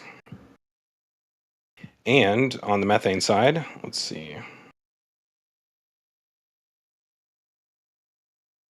This is our best view of the methane side. So yeah, they've kind of done the same thing over here. They're getting the lines for the manifolds for the high pressure nitrogen outlets over here. So basically, this is like the same thing that they're doing on the other side as far as how they're actually going to integrate this. But everything that they've connected on here so far is things that can be done without actually cutting into the liquid oxygen and liquid nitrogen supply. So yeah, I mean they're pretty much set up to do this very quickly once they're actually ready. But again, just not touching anything that will actually force them to have to completely empty this system and blow everything out once it's completed, because that's a whole nother process. And I think they're kind of just trying to hold off on that for now. Excuse me. So what else do we have going on at the tank farm? Not really much. Um, oh, yeah, there was some images from the ground photos that kind of show that they are at least getting started connecting or setting up the new liquid oxygen pumps. So you can kind of see them down here at working on all the wiring and whatnot for the control boxes. And these are the huge motors that control the actual, or that run the actual pumps. So down here, getting all that set up. Pretty much like I said, everything that they can do now is being done without actually fully integrating it. So making some really good progress down there. And last but not least, we have the orbital side. So this looks completely different from the last time I was on the show. I was not expecting a parking lot to be down here, but there it is. It's interesting the way they have this all labeled out. So they have, I guess, all their fleet vehicles, bike parking, and then just regular parking down here. I don't know what civil staging is, but they got that as well too. Equipment staging. So I don't know. It'll be curious to see if they leave this stuff down here during launch attempts, but I have a feeling they will still clear out all of the equipment from this area during those days. But yeah, one last thing that I'm kind of still expecting is that they will install these additional 8 tanks, which tough to say where they're going to fit them. I don't know if it's going in this middle rack right here, but almost surprised that they haven't done that yet. Yeah, it is interesting with that middle rack because technically that top row only has 3, so there's one spot that's lower than the rest. So if they were to take that 4 wide and put it up there, there's technically nothing supporting the one side. So maybe they have a something to plug up that gap, or maybe there's a lonesome tube somewhere. Well, these are also longer than these ones, which is weird. I can't tell if this rack right here also is 4 underneath, because then obviously this is 3 right here, but I think underneath that is rows of 4. I believe it is, yeah. Yeah. So probably a good chance that they may remove this top one and place this up here, but that looks wider than it does. these. Yeah. So all I know is this whole setup's kind of ugly. This side looks good. This side is ugly. But yeah, they're pretty much ready to go with most of this. They're still working on the actual gas pipe work. So all of the vents have been installed. They're still missing the burst discs right here. So there should be 4 burst discs installed in these locations. It's interesting as they took them off the other side too. So I'm wondering if maybe there still is a burst disc there, but they no longer have the T part on the end of it. If they decided to get rid of that, or not sure why they would take them off the smaller tank side if they were pretty much only doing work on the large tank side. Yeah, one thing I considered is that those were only for the testing process, like, just to make sure they don't overpressure these. But oh, yep. With the new pipework having it as well too, like you would think that if it was only for the testing process, that they wouldn't have them on this. So I'm assuming that they may reinstall them at some point, but they're just not present currently. I mean, I work with burst discs at my job, and I've never seen flat ones like that. So that would be kind of weird if they're still present, like a different version of them down here. I think these are just caps. But yeah, this is exciting that they got these installed and ready to go. Also have all of the concrete covers down here now, so no more water puddling up down there in that area. Overall, it looks really good. I mean, this is a night and day difference from what it was, 5 months ago now, 6 months. I feel like this is kind of how it should have been in the first place, but it's better late than never. So let's see. At the orbital pad, I'm kind of confused what's going on here. I know that they dug these out a few weeks ago, but these look like the same areas where they were replacing Fondag before. So I haven't had a chance to look at last week's images. Have you, or Ryan or Dave, got more info on these spots? I think you pretty well hit it. They dug them out. I think they poured them once. They dug them out again. And now they're repouring them. And what we're looking at, as best as I can tell, is burlap fabric laid on top of the Fondag. Really? That was our best guess from the show and tell. There's a couple sheets of fabric there that are moistened somewhat. Oh. So to stop it from drying out and cracking again? Well, I mean, they tarped it the first time. Now it looks like they're doing something to keep a little more moisture on it. I don't know. But these are basically over where the manifold to pipe joints are for the two supply manifolds under that two sections of the OLM. Yeah, that one on the bottom right, that's right where that big 90-degree elbow is at. Yeah. So whether there's any correlation there remains to be seen, but it seems odd that it would be just a little square like that, and it wouldn't, kind of follow the pipe underground if there was, vibrations that potentially caused it. Yeah, my only thought originally is they were going to be putting in a, like they have over to the left of this, putting in a vault there and making it accessible for some reason to that joint. It's a good point. Wonder if they'd be worried about that being that this is a leg opening. Got a lot more energy kind of going across the top right there versus kind of hidden behind a leg. Yeah, I'm pretty clueless. They're not real clear what they're doing there, but as far as I can go back over the last 4 weeks, they've dug that up. I thought we reported it, and then I think they dug it up again. Right. Well, the good news is that they haven't had to do that elsewhere. So it seems like it's, for the most part, holding up. Obviously, they've only done 2 static fire attempts on it. And we will see how it turns out after the launch. But, one positive thing I would say, as far as the delay goes, is that it gives the Fondag more time to actually cure. And same thing with the rest of the concrete pad and the foundation in general. The more time they have before they actually do a, full thrust launch or even static fire off of this, the better. So there are some positives with having a bit of a delay. It lessens the likelihood of damage occurring to this, in my opinion. So, got to look on the bright side as far as that stuff goes.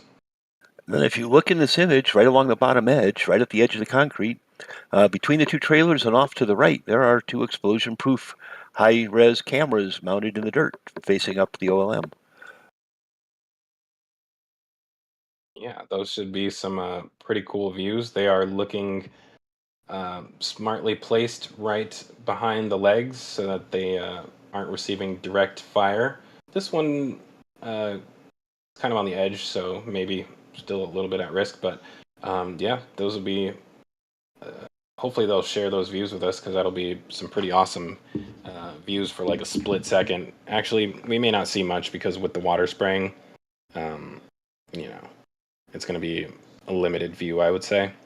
And then if you go to the ground photos, there's a photo of the top of the OLIT. And there are more cameras up there than Kodak has names to, I swear. Are these the same ones that they put down like 2 weeks ago? Yeah. 3 weeks ago? There's 10 cameras right there. Yeah, kind of crazy. Not counting the little security cameras that are up there also. Yeah, really excited for all of these views. One thing we have not touched on, obviously, is the hot stage ring. So that was removed earlier in the week, and I saw a lot of horrible speculation online that that there was some sort of issue with it, and they were going to do away with it or something like that. But I think a lot of people forget that the hardware for the flaps and all the avionics and stuff is on top of this. So in order to work on that, they needed to remove the hot stage ring. So I think, and I obviously haven't looked at the live stream cameras today, but they'll probably be reinstalling that either today or sometime later in the week. But I wouldn't jump to the conclusion that there's an actual issue with it. It's just, them needing to get up there to actually work on the top of the booster. So I don't that know is one. What was Yeah, that? so if you look here, if you notice above the grid fin, they built a gangplank from the service platform out into the booster top section so they can get into that grid fin area. Yeah, I believe they spent quite a bit of time up there the past 2 days as well. So they're definitely servicing some equipment up on top of that dome. Oh wow, they got all these new cameras up here too. Camera City. There's spots for even more of them than what they already have installed. There is a cool picture showing the hot stage ring on the ground. Oh, there's also something with the suborbital side B that I wanted to mention. So here's a Sorry, let question, me- Zach, before you switch off this image. Mhm. Given that they've placed all these cameras here, maybe begs the question of whether or not they will retract this platform at launch, or if they maybe leave it out, and then the swinging of the QD arm allows those cameras to actually see the stack as it's flying. I know previously they did retract those platforms back, and since then the one closest to us was removed. But yeah, the placement of those cameras seems quite odd if that platform was to be folded back. But I don't know what you guys think about that. Well, I would love to see a video of the platform retracting from the platform, like swinging away from the booster. That would be pretty cool. I feel like that thing needs to be pulled back though, or else it's so the way that this thing retracts is manually, right? And I don't think there's anything. Well, I don't know if there's anything holding it in the extended mode, right? Yep. So if it's not retracted backwards, it may be allowed to actually have some play, and when it's swinging, it may actually start moving backwards, if that makes sense. So I don't know. I feel like maybe it has to be retracted because there's nothing like holding it in this extended position as far as I know. I believe they have some sort of a crank system that actually moves those or moved them in and out. So not sure how rigid that system is. As far as I know, it's literally just come-alongs, chain pulls. There's no mechanical system to drive it. It's literally being pulled in and out by ropes. Yeah, this is the part of the integration tower that I hate the most for 500. Yeah, but overall, this is just general maintenance, like we were saying, on top of the booster. So, not really anything to worry about. And I did want to show that hot stage ring from the ground if I could find it. Scrolling through these pictures is a little difficult sometimes. Oh, we got that camera from the ground. Oh wow, that thing is really bolted on there, huh? Yes, they must have learned from the camera that was bolted to the back side of the tower by the drawworks, because this looks a little bit beefier. Are there embeds in there that's like welded to it? Looks like it's there's some slip Bolted in there? joints there. Yeah, they're Yeah. bolted to the concrete. Where was the one that showed the hot stage ring? So there's a question from Jonathan Blatter asking, can the hot staging also be used for Booster 10 and the next ship for testing? I guess the question confuses me a little bit. So if they're implying that they might put a ship on top of the hot stage ring and static fire it, I would say no. I don't think we will ever see them, test a ship on top of the hot staging ring on the ground, just because it's heavily reliant on atmospheric conditions, and there is no data they can really get from that. That is, well, most likely it will damage it due to the atmospheric differences between sea level and 70 kilometers. So I don't think they're going to use this for testing, ever on the ground with any ship. But I do think they will make copies of this for every booster, because this just plugs onto the booster like a ship, and the ship plugs onto it. So these are pretty easy to lift up with a crane, drop in, and launch, and then each ship gets one. And if they get damaged or get ablated by all the heat, you just replace it. It's an interchangeable part. Yeah, these hot stage rings are essentially adapters, because the top of this ring is essentially the top of a booster, and the bottom of this ring is essentially the bottom of a ship.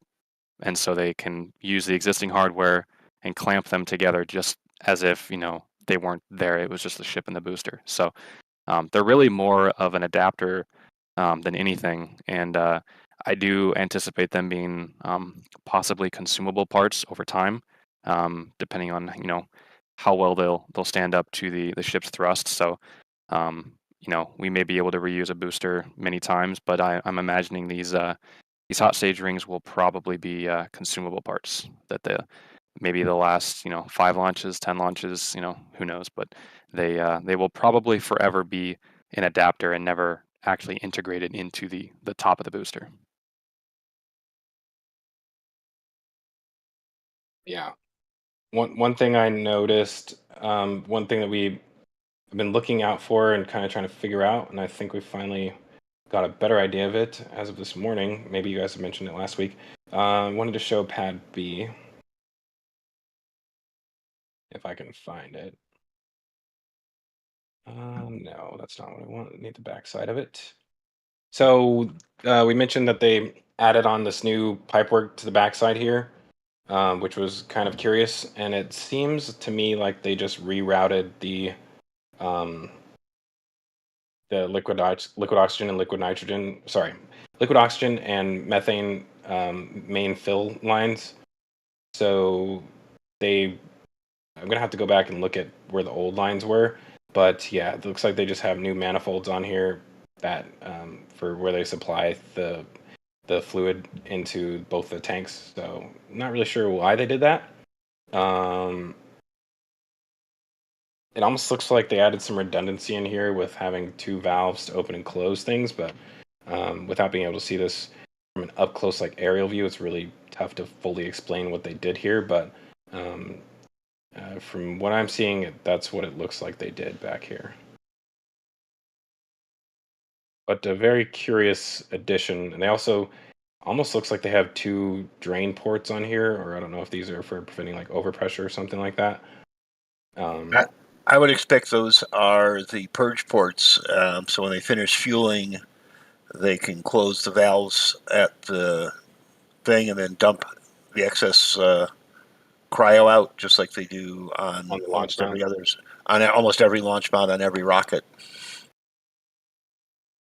Yeah, very interesting. Yeah, because they didn't have the ability to do that before. I've always wondered why they have that purge capability on the orbital launch mount, but not on here. So that does make sense.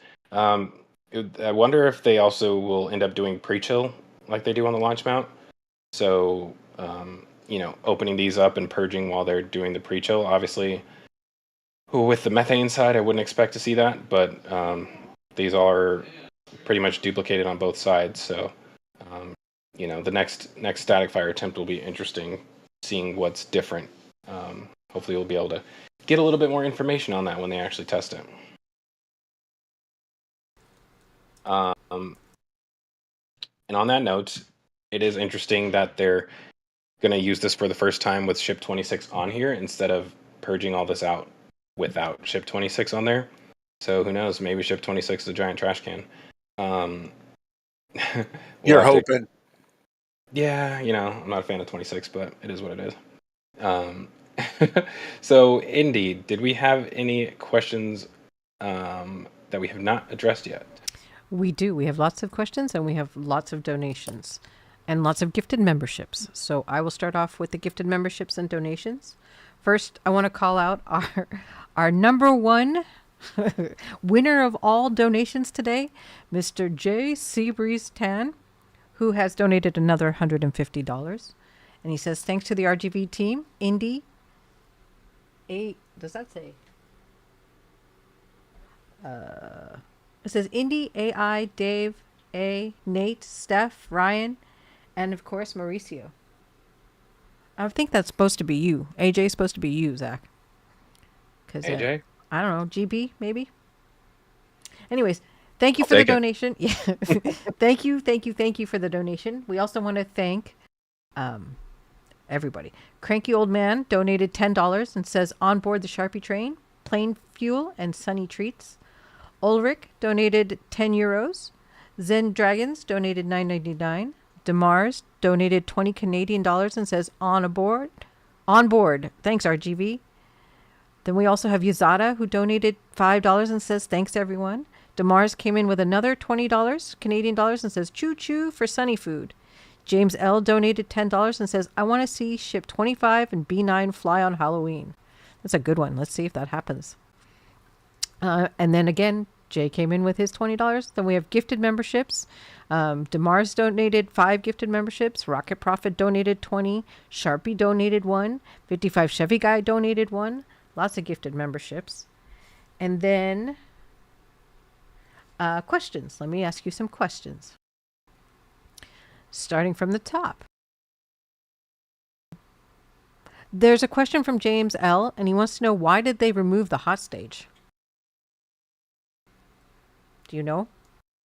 Yeah, I guess we kind of touched on this a little bit ago, but as you can see right here, none of the stuff on top of the booster, as far as the actuators for the grid fins or the avionics, is visible right now. We can actually look at booster 4 for comparison.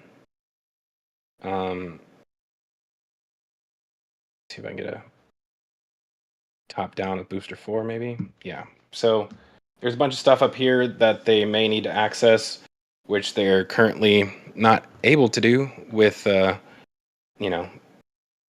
hot stage ring up there. So whatever they're doing probably has something to do with all of this hardware, but it's tough to say for sure. But it's a good guess, or a good guesstimation. Sandeep wants to know, during a launch operation, if there's a power outage from utility, will the generators at Sanchez be able to satisfy the demand for fueling?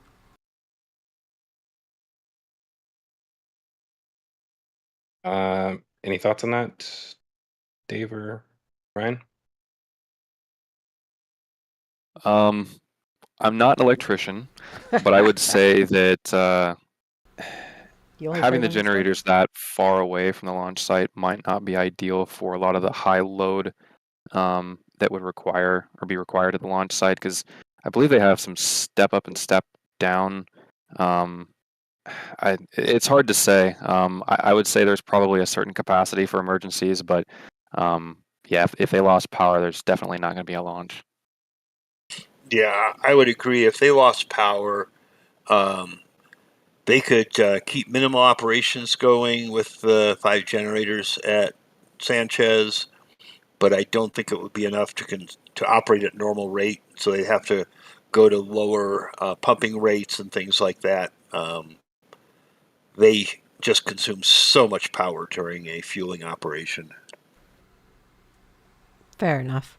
Julian wants to know, the level on top of high bay seems to have a normal office ceiling height.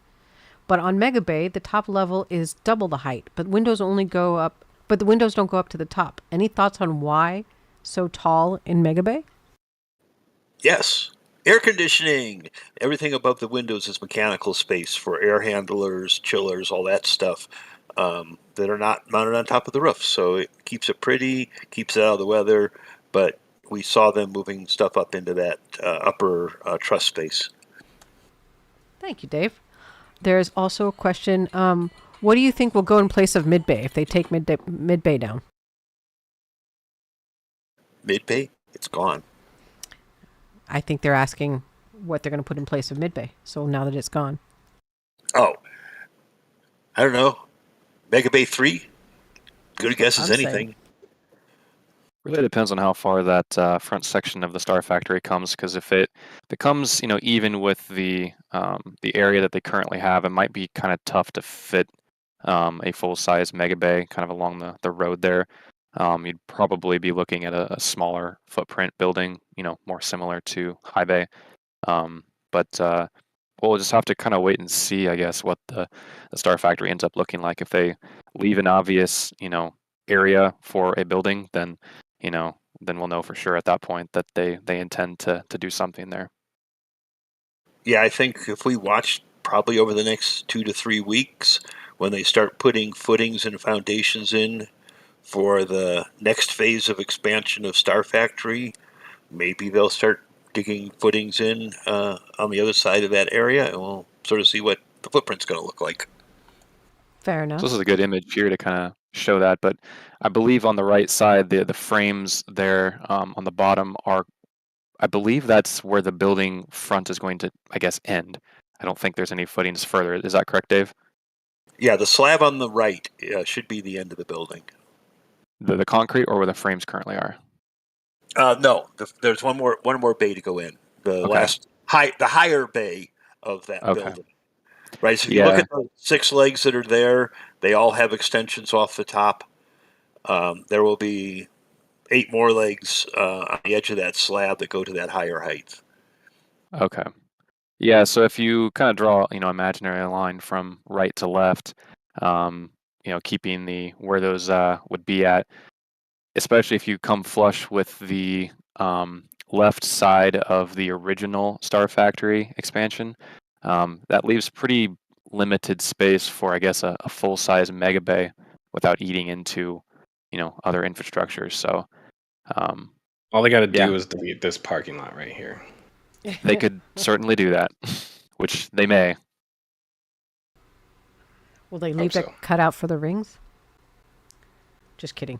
There are a couple of questions asking about that property that's still on the side there of Star Factory, asking what's going to happen with that. And as you mentioned earlier, as far as we know, there's a court case in December that might ideally decide what's going to happen. But I believe that's all we know, right? Yeah, I mean, as far as we know, as Dave was saying, that they should be deciding in December, and then we'll have to see from there. But I don't think we know much more other than that. Yeah, at this point, it's pretty obvious they designed this version of Star Factory to ignore that space because they changed the column spacing on the end of the section that's getting the roof right now to the narrower exterior wall configuration. So it's obvious they intend to leave this notch cut out, at least in the midterm. Alrighty. And then Seabreeze wants to know, Zach, wouldn't the concrete cutouts be for a firewall if methane tanks go in per Texas code? Can you repeat that? Wouldn't the concrete cutouts be for a firewall if the methane tanks go in per Texas code? I think they'd be in the wrong location for that. Yeah. Yeah. What would it be blocking, I guess? Well, I was going to say, I think we assume these new tanks going in are not methane. I think that's the... Yeah, exactly. They already have the containment for that. Yeah. For methane. Is there any news on a timeline for the new bay roof crans getting installed? I don't know what a roof. We do not know. So, they are we're still waiting on the actual trolleys, but they do have the girders for it. So, I would imagine that once the trolleys show up, they will go ahead and install them. But, yeah, as far as timelines go, we're not sure. Kind of just waiting on those other pieces to show up. A couple more questions. 2 questions, one from Craneman, one from Rocket Prophet, both asking about that goat emblem. Craneman wants to know, what does the goat decal mean? There's still one on the SQD arm. And Rocket Prophet says, can you please show the goat emblem on the SQD again? Yeah, I will go ahead and see if it's still there. Do you know what it means? Do you know what it's for, perchance? Or an idea? I assume it is SpaceX naming themselves the greatest of all time for launch providers. And as far as I know, they got rid of the one. They got rid of the one that was on the bottom of the integration tower, and So I actually don't. kept It's it still for there. a week? It's right there. Top Oh, center. Yeah, there it is. So apparently, the emblem resembles a Scottish amateur football club logo, but I've also heard that that's like public domain, the logo, that you can find it publicly available. But Yeah, it's clip art. It was posted where it came from. It's about 2 years older than the Scottish Football Club, so maybe they got ripped off by whoever designed their logo and used some public clip art for their logo. But yeah, they did have to take some of these down, or at least SpaceX did take the one down on the side of the OLIT, from what I remember. They had to take it down, Dave? Or they wanted to? I don't know if they had to, but apparently it was just a sticker, so Okay. it wasn't painted. And is it representative of the team that works up on this area? Like they had for the Raptor team? Yeah, notice it says tower on it, so I assume these are the greatest tower guys of ever. Guys and gals. Greatest tower guys of the world. Okay. Mondo Dave wants to know, any photos and updates on LNG plant being built by port area? Mando Dave, not Mondo. I am not actually sure where that is located at the port, honestly. well, there's no updates from aerial photos, but I'll be going out there this week to get some shots of that. It's further towards Port Isabel side. I didn't get it. I didn't get a shot of that, so it's not going to be in those images. Okay. Didn't you say Mother that- Nature Go Mother ahead. Nature was hiding it in the clouds, so he couldn't get a picture. Yep. And then the last question, Jeff Leclerc wants to know, what is our preferred method of donation if we have one? And I told him, we take donations on any platform people would like to give on, but we prefer PayPal because they take the least amount of money out of your donation to RGV. Mauricio, you can tell me if I'm wrong. Yeah, that sounds about right. Not just about right, that is right. No, I'm kidding. And that's it for the questions and donations, and thank you all for your generosity. You guys are the best.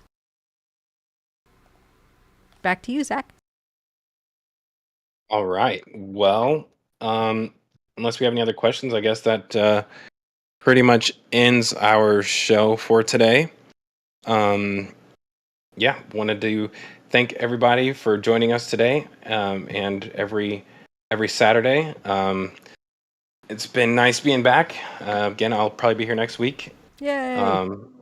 As well. And then, yeah, hope you all enjoy your Saturdays. I'm excited. I finally get to watch one of the University of Colorado games live. So been missing those over the last few weeks because I'm always in areas where it won't let me watch it on my streaming service. So that's what I'll be doing after this. But yeah, wanted to, again, thank you all. Thanks, Ryan, for joining us. Dave for popping in as well, too. Also, thanks to Mauricio for getting up there every week and capturing all of these great images from the air and the ground. Always love to be able to be here and show off these to everybody every week. And also, thank you, Indy, for running the stream. Or well, actually, Jeff is producing today. So thanks, Jeff, for doing all the production work today. and Indy for helping us with the questions and donations. You're welcome. I'm also producing, by the way. Okay, I guess I got that backwards. Sorry. No, it's okay. It's okay. Jeff is actually integral to everything, so no worries. Awesome. Well, yeah, I guess I'll pass it off to Ryan and then go from there. Yeah, no, thanks for having me today. It's always a lot of fun to look at these images and bounce ideas off of each other, and I'll be excited to see what transpires over the next week. I know we'll be keeping our eyes out for a potential test stand C, and see where a lot of those black ring structures go, and see what they can complete at the build site. Mauricio? Oh yeah, thank you so much, everybody that donated. Today was you guys are so generous. Thank you so much. And as always, thanks to the team, Zach, Indian Star, Ryan, Dave, Jeff, everybody, everybody, right? So that's it for me. Thank you so much for joining us today. And I'll pass this along to Indian Star or Zach. I think I'll take it. And if it's Zach, unless you wanted to say some more. Nope, we're good. All right. Well, then I will leave you with this, my friends. And also, thank you, Ryan, and thank you, Dave. You guys are the best, and we'd love to have you on stream whenever possible. But now I will leave you with this. Main engine cut off. Stage separation confirmed. Love you. Bye.